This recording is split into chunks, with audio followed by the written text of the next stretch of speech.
You know what an IP address is. Perhaps you even use a VPN because you know that keeping it concealed is a smart idea. But do you know why? Like, why do people keep recommending that you hide your IP address? People like me. I say it all the time. Have you ever wondered? Well, that was a stupid question because you're watching this video right now. You're obviously wondering what exactly it is that your IP address reveals and what can be done with it, be it by hackers or websites or by your ISP itself. Well, wonder no longer. Settle yourself and get comfy as we run through 10 things someone can do with your IP address. For Top 10 VPN, my name is Callum. Let's get started. Really quickly, just before we begin, an elementary recap. Your IP address is your unique identifier on the internet. It's called an address because, just like your home, every one is bespoke and handed out to devices or routers on an individual basis. Whether you have an IPv4 address, an IPv6 address, or both, all of what we're going to go over here applies to you. Also, this list isn't comprehensive. 10 things is a lot, I know, but incredibly, there will always be more that can be done with your IP address.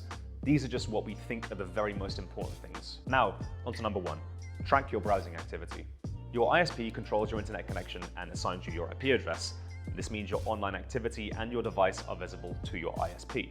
Every time you browse the internet, your data is recorded. This includes things like the device used, your geographic location, the websites you visit, and the amount of time you spend on each website. If you're located in the US or another similarly unscrupulous nation, your ISP has the right to sell your data to businesses so they can force tailored ads down your throat. Your private information is being sold and you aren't seeing any of the profits. Number 2, log your website visits. When you use a phone to call someone, they can see your phone number, right? And when you order a product online, the seller has to know your home address to ship it. Visiting websites works in a similar way. Every time you visit a website, your IP address needs to be visible to the website host so that the server can send you the requested information. The transaction doesn't necessarily end there though. Websites and analytics programs use your IP address to track your activity on their website. And this includes what pages you viewed, how long you stayed on each page, the browser you're using, whether or not you're a return visitor, and your real-world geographic location. It's a bit much. Number 3. Find your ISP and approximate location.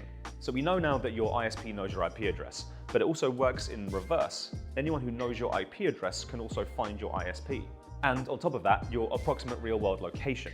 This is because specific ranges of IP addresses are distributed to specific regions. You don't need to freak out entirely at this point. It won't be a hyper-specific location, more like your city or maybe your zip code, and it can sometimes get it wrong.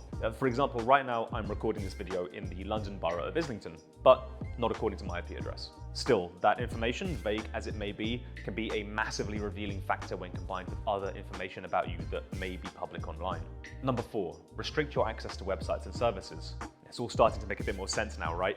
Like, how does Netflix know what content to serve you? How do shopping sites know what catalogs to sell you from? Given that we already know that your IP address contains your real location, we have our answer. But while that's of course a convenience 99% of the time, it can also be a hindrance. Streaming services can withhold content from you that's available in other regions, but not yours. Or subscription services can charge you a higher cost because you're in a country with a higher average salary. And then, of course, there's point number 5, IP bans. Websites, services, and games have total control over what you can and can't access, and sometimes they might decide to deny you access entirely, all of which is often done via your IP address. And that's how when, for example, you get banned in an online game, you can't just create a new account to circumvent it. Similarly, Wikipedia bans any IP address that it thinks belongs to a VPN to prevent people anonymously vandalizing articles. Or even more seriously, it can be used by governments to censor the internet for the entirety of a nation. And given that the IP addresses administered to each country are public knowledge, a government that controls its nation's internet infrastructure can block websites for everyone within its borders. Number 6, scan for open ports. Keeping it simple again, ports are kind of what they sound like. They're the gateways that control the flow of data between your router and the wider internet. Outbound ports are usually open, as they simply allow data to travel from your device. Inbound ports are what allow data to travel to your device. And while they're normally closed, they can be opened if you or a specific application make them so. And if a complete stranger on the internet knows your IP address and decides to perform a port scan to find out inbound ports that are open, well, they could wreak all kinds of havoc with your devices, sending you malware, stuff like that. Number 7, Vishing attacks. Voice phishing, or vishing, is essentially a phone scam. The aim is to trick your ISP into revealing personal information about you. The scammer does this by using your IP address to find out who your ISP is, which, as we already know, is trivial. They can combine this with any other information they found online about you in an attempt to get around the security questions the support agent from your ISP will likely ask. Vishing is a lot rarer nowadays than it once was, but it does still happen. Number 8, personalized and targeted advertising.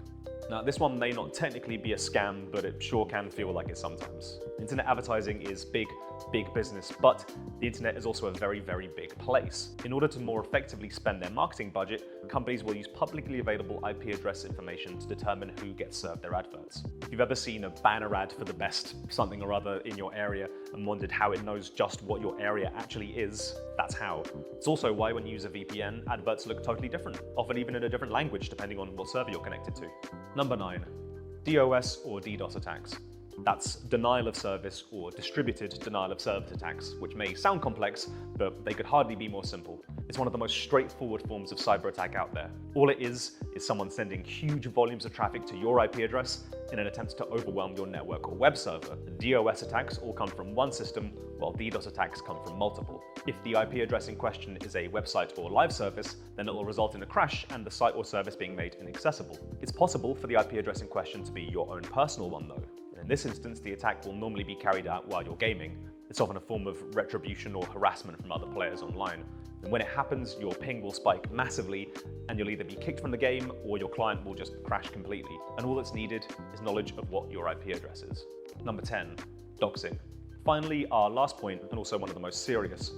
Doxing is a sort of horrible combination of a number of the points we've already gone over. As has been made abundantly clear now, if someone has your IP address, they can work out lots of things about you. And if they can glean enough of those things, then they can potentially combine them all together to expose your real identity to the whole internet. Potential pipeline might be something like finding out your IP address to DOS you in an online game, and then from there, taking the username that you use for that game and cross-referencing it with other online accounts, and then cross-referencing the full names associated with those accounts with the geolocation of your IP address to work out a general location. Then looking up people with your name who live in that area via Yellow Pages style services to learn full home address and telephone details. And then connecting those with matching social media accounts, and before you know it, absolutely everything about you has been exposed. And it all starts with your IP address. Now, I know that last one sounds a bit dramatic. It's because it is. It's scary, and it's real. It can and does happen to ordinary people just like you and me, and can lead to horrible consequences. And I'm not going to sit here and promise you a perfect solution. And to prevent the worst case scenario, you really just need to practice good digital personal hygiene and be very careful with what information you reveal online. Trim it back as much as you can. However, a great deal of these issues can be prevented with the use of a good VPN. There's lots of VPNs out there with a lot of different features, but one thing they all have in common is that it is their #1 job to hide and replace your IP address when you use them. If you have any concerns about what we've covered today, then why not read through some of the top10vpn.com reviews of the most popular options. And leave me a comment if you have any questions. Feel free to leave a like if you've made it this far. Stay safe, and I'll see you next time.